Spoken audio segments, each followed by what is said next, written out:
And all I can say is, what the fuck?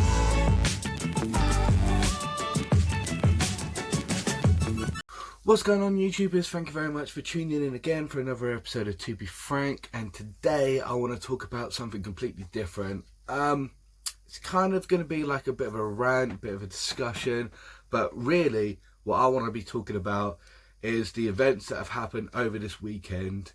And I'm not talking about Queen's speech or Boris or anything like that. I'm talking about the main talking point for most of us, and that was Wrestlemania weekend. For anyone that knows, I'm a massive wrestling fan and always has been since I was 10 years old.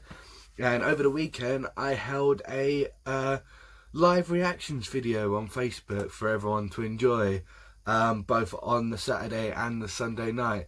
Unfortunately, though, my audio was too loud on the Saturday, so WWE was able to take down my video, basically because of copyright infringement and whatever else. So the live reactions video on the Saturday night was taken down twice, funny enough, as well. So there was nothing I can do about that, and they wouldn't allow me to do another live video while it was still going on. And then come yesterday, I couldn't even post on my story as well, funny enough. I couldn't even put anything up on there to let people know. I just had to go on Messenger and let people know what was happening. So basically I was locked out of Facebook, but at the same time not locked out of Facebook, which is a bit weird. But on Sunday I was able to post onto my story. I was able to upload a video to let people know that it all seems to be working, and that we will go ahead with Sunday night live reactions. And it all went swimmingly. It all went pretty smooth. Didn't get shut down once. Had the volume turned down nice and low. To the advice of my friends, they suggested that obviously I not have things in the background that might be WWE related, because it could be copyright infringement. Although it was all to do with audio. It was nothing to do with things I had in the background. But you know, you got to play it safe really, haven't you? And bearing in mind of all the shit that I have up in the background as it is anyway, not just WWE side, but all of them as well. You know, Disney could do me in for copyright infringement because of all the stuff I've got. But at the end of the day, they're little collectibles, aren't they? So you can't really be that mad. WWE's going to get a percentage of all of these ones, so what does it really matter? I'm doing them a favour at the end of the day. But let's talk about WrestleMania, shall we? We will talk about, obviously, some of the focal points of it, some of the bigger matches of the whole weekend. But let's talk about that in the first place. The fact that it was over a weekend. First time ever WrestleMania has actually done a 2-night event, rather than jam-packing everything into one 7-hour long event like they did last year. So it was quite interesting to watch. But I will say, they did put in 2 throwaway matches on both pre-shows as well. They did Drew Gulak versus Cesaro on Saturday night during the pre-show, which wasn't announced at all. And then you had Natalya versus Liv Morgan on Sunday night's pre-show as well. So out of 16 matches that was already announced for WrestleMania, add them 2 pre-shows, that's 18 matches. 9 matches on each night in a 4-hour slot as well. What I don't get is that first night, Saturday night, WWE was able to keep it in the time limit. They started at 11 o'clock in the evening, for us anyway, in UK time. They started at 11 o'clock in the evening, and they went on until 3 o'clock in the morning. Kept it all in that nice little block of time, even with 9 matches. Sunday night, they had 9 matches as well, and yet they still overrun by half hour. For a pre-taped WrestleMania, they overran. It's not like it was live like they've done before, and they've accidentally gone over the time limit, which they needed to.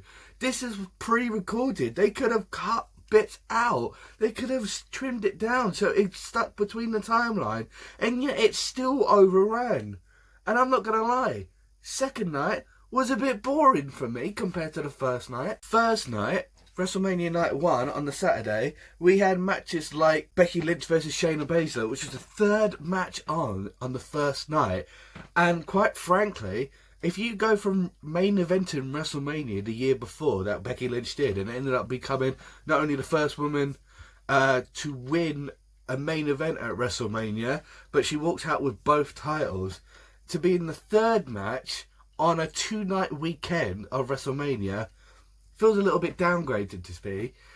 At the same time as well, she was in a title match against Shayna Baszler, and Shayna should have won with all the momentum in the world. There was no way that she shouldn't have come out of that match without winning the title. Don't get me wrong, I love Becky Lynch. I've got a little figure up of there. You know, I have t-shirts of Becky Lynch.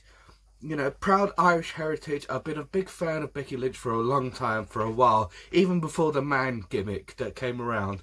But I thought in the last year, she's held on to the Raw Women's title.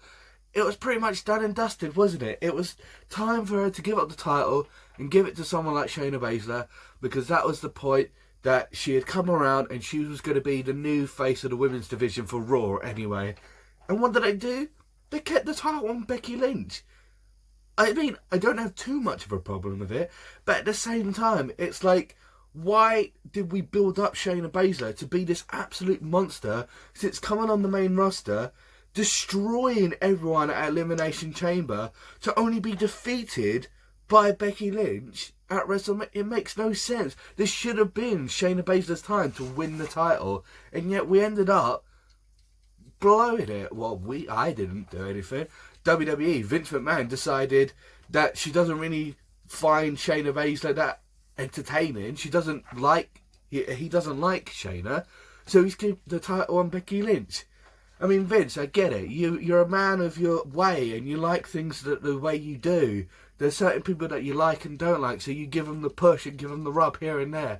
But come on, Becky Lynch has run her course as champion. Give the title to Shayna Baszler. That's what everyone wanted. I mean, yeah, I guess if there was a live crowd and more people there to actually watch it, you could have had the live crowd reaction of Shayna actually beating Becky. But you can't just make this a full-on happy feel-good show just because there's no audience. Like, we can't be doing that for the entire weekend. But as I continue going on, that's pretty much what it's going to be. So after the debacle of the Raw Women's title match, we had, I can't remember what order it went in. I think it was the Intercontinental title match after that, which was Sami Zayn versus Daniel Bryan.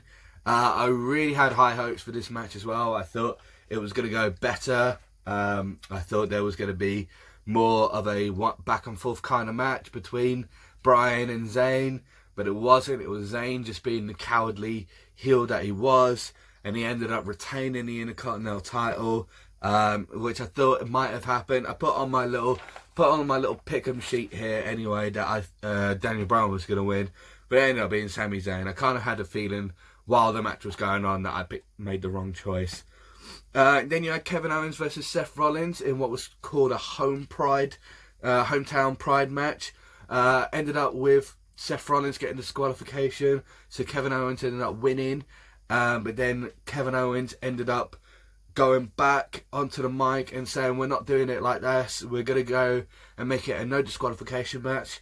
And then that hyped up the match a little bit more for me. It made it a little bit more interesting, especially when you had Kevin Owens do that insane jump from the WrestleMania sign onto Seth Rollins on the table below. You know, it was a good spot. It made me go, oh, you know, shit, right, this is actually a bit more entertaining match. And it was decent. Probably one of my favourite matches from the first night, and that was the triple threat ladder match for the SmackDown Tag Team Championship. It was going to be originally a triple threat tag team ladder match, but because The Miz had fallen ill before the event, nothing to do with the whole global outbreak, shall we just say, but because of an illness, he went out, and so they then had to change the match to a normal triple threat, which was Kofi Kingston, John Morrison, and I believe it was Jimmy Uso. It might have been Jay, I can't remember. But they went ahead in a triple threat match for the tag team titles, and honestly, that was one of the best ladder matches I'd seen in quite a while. The fact that John Morrison did an insane spot where he walked the tightrope of the top rope from one corner to another, and then delivered a Spanish fly to Kofi Kingston, I was like, holy fuck, what the hell is going on here?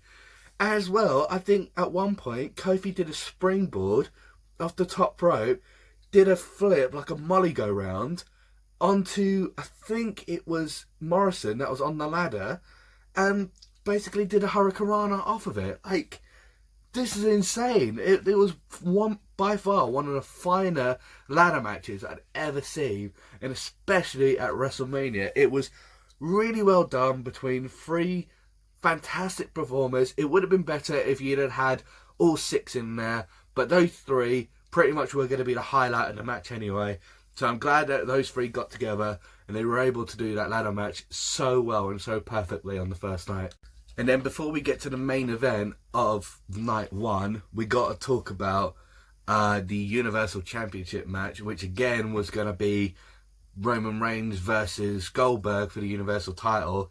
But Roman Reigns ended up pulling out of the event because of Miz's illness. Nothing to do with the global outbreak, but because of him being ill and Miz still turning up to the tapings beforehand, Roman Reigns was a bit concerned for his own health because he doesn't know if Miz did have or didn't have the virus. These are all rumours that everyone had heard, but at the same time, because Roman Reigns is in remission for his leukemia treatment, you know, it was a case of he had to do what was best for him as well as his family. You know, he has underlying health conditions. Roman Reigns is one of them people that are, you know, very likely to, if he catches the disease, then something bad could actually happen. So he's only looking out for himself and his family. And WWE made the call to say that's okay. They found a replacement in Braun Strowman to replace him in the Universal title match. And it was going to be a quick squash victory, basically. You had Goldberg hit a couple spears on Braun. Braun hit a couple running power slams on Goldberg. And he ended up winning the Universal title, basically, from Goldberg. And I hope now this sets up something decent for the future in the next couple months. Depending on how long we are in lockdown for, not just us, but the entire world. Depending on how long we're in lockdown for, I really hope that they go with some sort of Bray Wyatt and Braun Strowman feud now for the Universal title, because it's something where Bray has had a past history with Braun. He brought him into the company, brought him into the Wyatt family, and it could be something where Bray gets his revenge on Braun, ends up winning back the title, and then we can do what was originally planned from back in the beginning, and what I think most people would have wanted when it comes to WrestleMania, and that was Roman Reigns versus Bray Wyatt for the Universal title, hopefully at SummerSlam this year, or something along them lines. And in that way, Roman can not only win the Universal title again and be back on top of the mountain, but defeating a monster like Bray Wyatt, which even the almighty John Cena couldn't beat in that Firefly Funhouse. But that's a bit of a spoiler. We'll get onto that one in a little bit. And then we come to the main event of night one. That boneyard match between AJ Styles and The Undertaker. Oh my word, that was a fantastic match. I cannot deny that was probably one of the best matches of the entire weekend. Like, it was so well done. I was reading some facts about it as well. The fact that they did it in the midst of night. They were filming from 9 PM to 5 AM. Undertaker and the OC were there helping out all the crew, making sure that the druids knew what they were doing. Everything that was said during the match was improvised. Where Undertaker cut his arm open on the glass of the hearse, apparently that wasn't supposed to happen, but WWE kept it in because it looked cool. And, you know, even with Undertaker saying afterwards, son of a bitch, and acting like, oh God, not again. That made me laugh so hard because it was like, I was thinking in my head, I bet any money that wasn't supposed to happen, or if it did, he's made it out as if like it was a complete accident. But they did such a good job, you know, the vocals, the match itself, the basically just a brawl in this graveyard-like setting. It was phenomenal. phenomenal. Phenomenal. I can't get. It was brilliant. Basically, it was just brilliant. Absolutely fantastic. And Undertaker ended up getting the victory. And one of the best parts I liked about that match was the fact that he came back as the American Badass, the Dead Man Inc. Undertaker, as you were. What he did between year 2000 and 2003, Biker Taker. I thought it was great. It works so well. Whether or not this means this is Taker's final match, or he's riding off into the sunset, or maybe we are going to get Undertaker continuing coming back this year as Biker Taker, I don't know. I'd like to see him do maybe 1 or 2 more matches. Nothing Saudi Arabia show like where him and Kane fought DX. Nothing like Goldberg. Nothing like that. If you're gonna have Undertaker come back now, you're going to have him build up some of the younger talent. And, you know, what he did with AJ Styles, yeah, he literally buried AJ, but at the same time, he made AJ look so good in that match.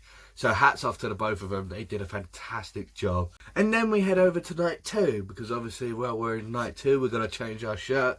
And as I said, I am a big fan of Becky Lynch. It's just a case of I didn't think that should have won that match, in fairness. But we move on. First match of the night was Rhea Ripley versus Charlotte Flair for the NXT Women's Championship. I really didn't think they pulled the trigger the way they did in that match. I really didn't think that they were going to have, spoiler alert, Charlotte Flair ended up winning the NXT Women's Championship. I really thought that they were going to keep it on Rhea and have her run with it for a couple more months. But now they have this whole dynamic where basically Charlotte's going to have to go down to NXT to carry the title, or you continue having her on Raw, basically running around with a women's title. What does that mean for the NXT women's title? Does Charlotte end up going on both shows, both Raw and NXT? Or is she just going to stay on Raw because that's where she was drafted to? Or is she going to make appearances on NXT and be exclusive? Who knows where we're going with it? I really thought that it would have just kept the title on Rhea Ripley, because Charlotte didn't need the win, really. First off, she shouldn't have won the women's Royal Rumble in the first place. That should have gone to Shayna Baszler. And then the fact that she actually won the NXT women's title from Rhea Ripley, what does that do now? Does that mean Rhea Ripley's going to go up to the main roster, fight Charlotte again in a rematch? There's so many stories you could do, but at the same time, I don't really think it was worth doing it. It just felt a bit lackluster, a bit boring in my opinion. I don't know why they did it. I mean, the match itself was entertaining. It was just a case of, I really didn't think they would have gone the way they did. I really thought Rhea Ripley was going to keep hold of the title. Otis versus Ziggler. Up until this Friday SmackDown, Friday just gone, I was pretty much uninvested in this feud anymore since Mandy got with Ziggler, because it just felt like that was it. There was no point continuing, and I'd lost all interest. It wasn't until Friday Night SmackDown when a mysterious hacker came about and said that the truth will be heard, and ended up showing footage that Sonya Deville was the one that had backstabbed Mandy Rose and told Otis that Mandy wasn't, came up with the lie to say that Mandy was running late, and then obviously Sonya got Dolph Ziggler involved to be the one to take Mandy on a date to get Otis completely out of the picture. Why she did it hasn't been explained why yet. The intentions of what Sonya was going through have not been revealed, but it did make me interested. And when it came to the match, yeah, it wasn't exactly exciting. You knew it was going to go the way of Ziggler pretty much dominating, and Otis was going to make a bit of a comeback. And I did call it. That was probably one of the only matches I actually called properly when it came to the result. That Mandy Rose came down, made the save on Otis, and ended up giving Dolph Ziggler a low blow. And Otis ended up hitting the Caterpillar elbow drop on Ziggler to win the match. And then afterwards, Otis and Mandy Rose, they had a bit of a snog, and it was a lovely moment. It made me feel all warm and fuzzy inside, and it made me feel like, you know, this is the reason why I like wrestling so much, because it's a bit of a soap opera, but it's a soap opera for, you know, guys. It's, you know, your alternative really to things like EastEnders and Coronation Street, yeah, there's a bit more punch-ups, but how many fights do you see in things like Hollyoaks and that all the time? This is just a different alternative, and quite frankly, it's one I enjoy. And then we come to what I really hoped was going to be more of an interesting match. And I know a lot of people that I was talking to on my live reactions video pretty much thought the same thing. What in the hell was the last man standing match? We're not going to get into the match that I actually thought was batshit crazy, but we're going to talk about the last man standing match first. I mean, it went on for way too long. It was weird. It didn't feel as gripping as it should have been. Maybe because there was no live fans and whatever else. You know, they've done empty arena matches before in the past, WWE. Not just with The Rock and Mankind, but I'm pretty sure they did it with NXT as well. And they're going to do it again this week, NXT, because you've got Tommaso Ciampa versus Johnny Gargano in an empty arena. So, you know, hopefully that one would be a little bit more interesting than what we got for the last man standing match. But it went on too long, and I understand they were trying to tell a story of bitterness and betrayal and somewhat jealousy, I guess, but it just felt too long. It really just went on, and there was a lot of points, there were a lot of spots that I thought that they were going to do. When you had that gigantic, I think it was like 30-foot ladder or something, 40-foot ladder. It was huge. It was bigger than the lorry truck that I had out in the parking garage. Like, I thought that they were going to do something with that. And then I thought they were going to do a spot with one of them falling off the lorry onto the truck below. But they didn't do any of that. They just had them fight on top of the lorry. Edge did a chokehold on Randy. They had 2 chairs up there. And Edge had a bit of sympathy in his eyes, and you could see that he was starting to cry and sob a bit when it came to hitting Randy with a concerto, which ended up winning in the match. But what I don't get is that why tell this story? Over the last couple of weeks, you had built this story up as if to be like a bitterness, betrayal story, and it was all going to be, you know, hard-hitting, fast-paced, just brutal attacks. And half of it ended up being chokeholds and, you know, the little beat here and there. No big moves, no real thing, no proper even weapon hitting. Just the odd bit here and there. And it wasn't exactly overly exciting for me. I don't know what you guys think, but, you know, for any wrestling fans on there, feel free to put in the comments below on what you actually thought about the whole WrestleMania weekend. But we haven't even started on the whole travesty of the weekend yet. We have the Firefly Funhouse match between John Cena and Bray Wyatt, and all I can say is, what the fuck was that match? Honestly, we're sitting there on the live feed with my friends watching it, and we all just felt like we're on some massive acid trip. I mean, I get it. I get the storytelling in it. You had John Cena being this overhyped machine corporate, you know, monster making money, laundry, whatever. You know, you had him as this man-made thing that the WWE conspired and, you know, configured. Basically like the Hulk Hogan of the New Day.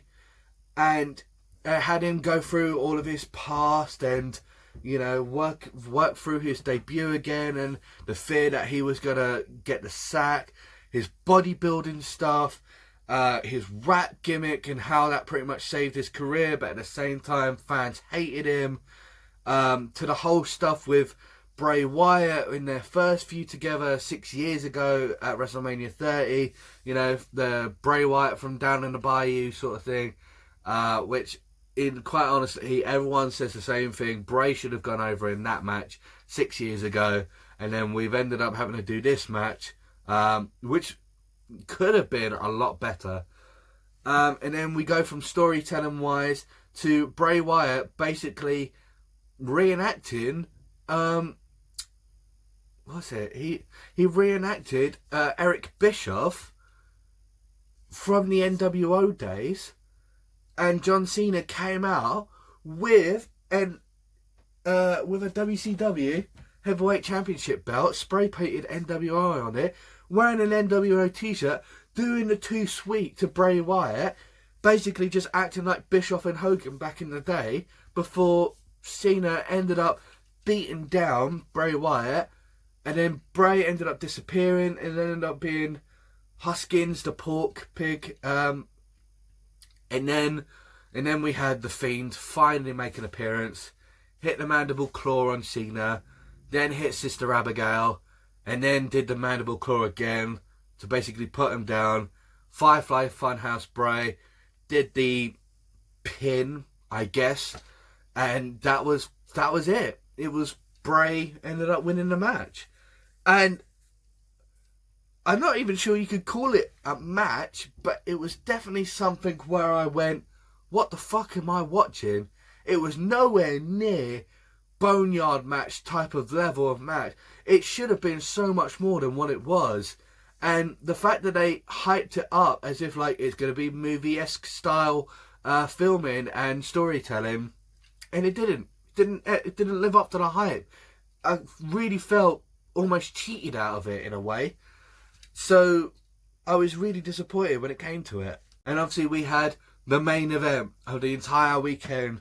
We had Brock Lesnar versus Drew McIntyre for the WWE Championship. And hats off to Drew McIntyre for winning the WWE Championship and becoming the first ever British WWE Champion in history. That is absolutely amazing, because it shows that we are not a country to be messed with. It's finally time that they did something right, even though we've had plenty of wrestlers before in the past that have come to WWE and should have won the title then, but they're glad that they made the decision to actually put the title on Drew.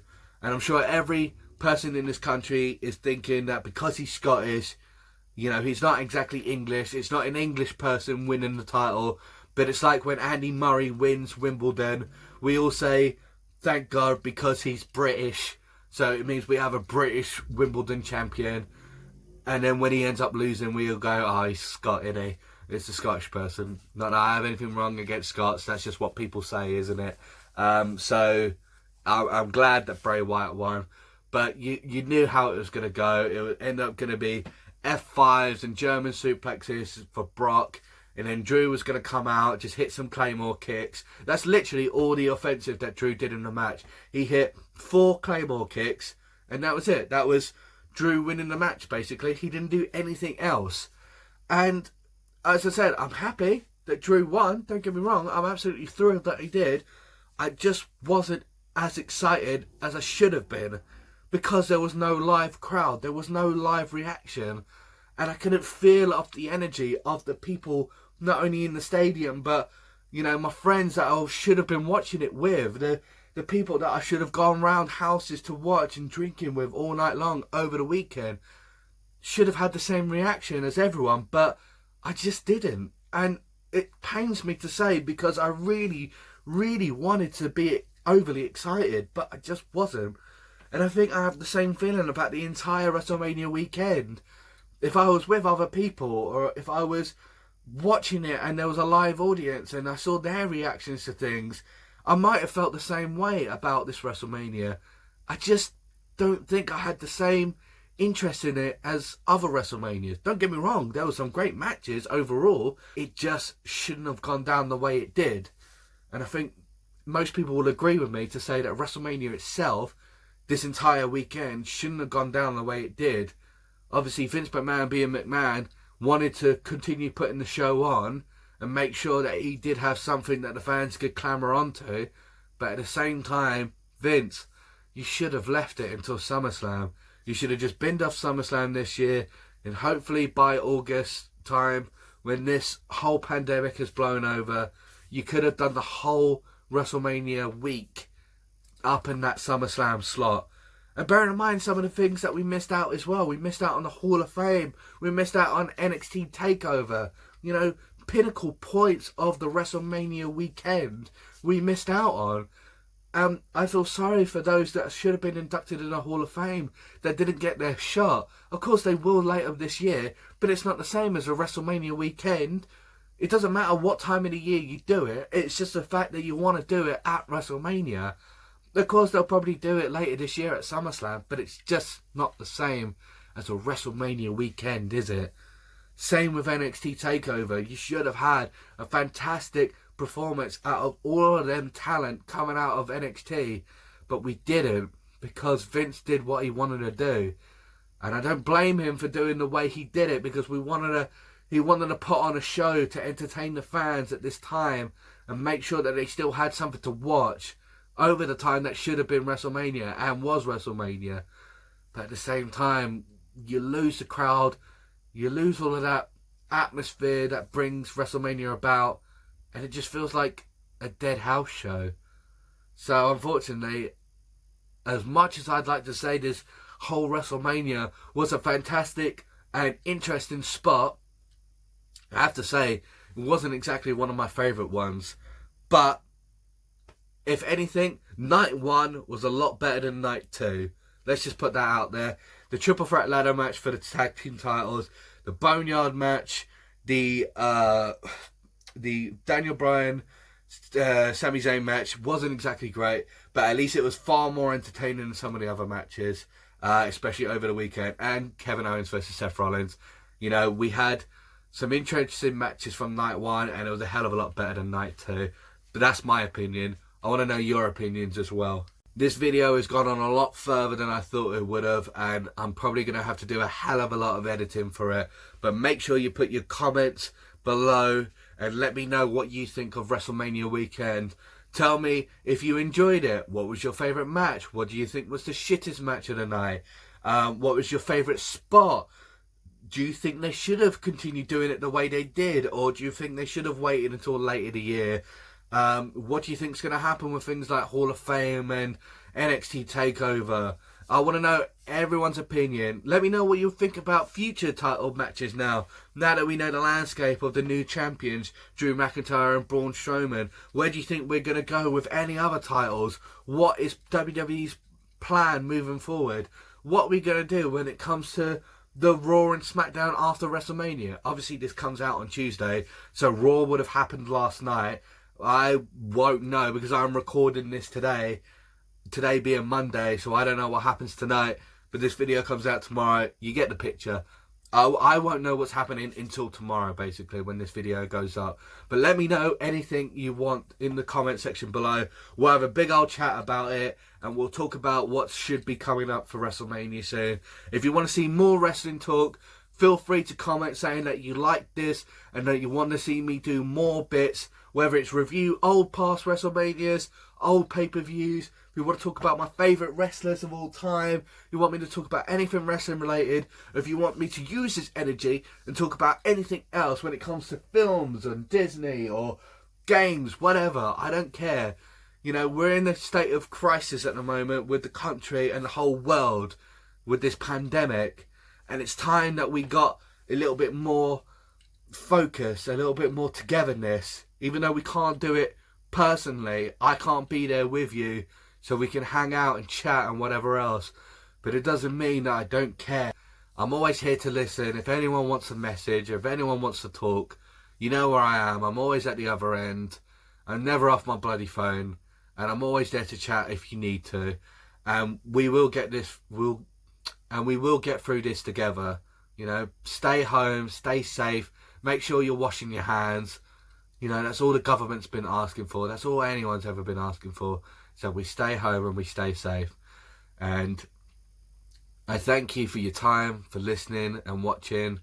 And I hope that you all are staying safe and we can meet again soon.